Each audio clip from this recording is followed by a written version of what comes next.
আজকে শাকের উৎসব হইব। এটা ডাটা শাক বাইছে রাখছি, এদিকে ডাটা বাইছে বাইছে রাখতেছি, এদিকে কলমি শাক বাইছে গুছে থুয়ে দিছি। কলমি শাক দিয়ে বড়া বানাবো, আর ডাটা শাক কি করবো জানি না, আর ডাটা দিয়ে বাঁচতে তরকারি করবো। আমার ঘুম আসতেছে, আমি কি করি এখন? শাক বাঁচতে বসে আমার ঘুমে ধরে গেছে।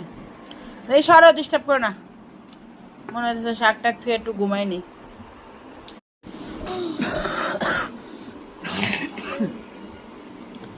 আজকে শাকের উৎসব হইব। এটা ডাটা শাক বাইছে রাখছি, এদিকে ডাটা বাইছে বাইছে রাখতেছি, এদিকে কলমি শাক বাইছে গুছে থুয়ে দিছি। কলমি শাক দিয়ে বড়া বানাবো, আর ডাটা শাক কি করবো জানি না, আর ডাটা দিয়ে বাঁচতে তরকারি করবো। আমার ঘুম আসতেছে, আমি কি করি এখন? শাক বাঁচতে বসে আমার ঘুমে ধরে গেছে। এই সরো, ডিস্টার্ব করো না। মনে হচ্ছে শাক টাক থুয়ে একটু ঘুমাইনি।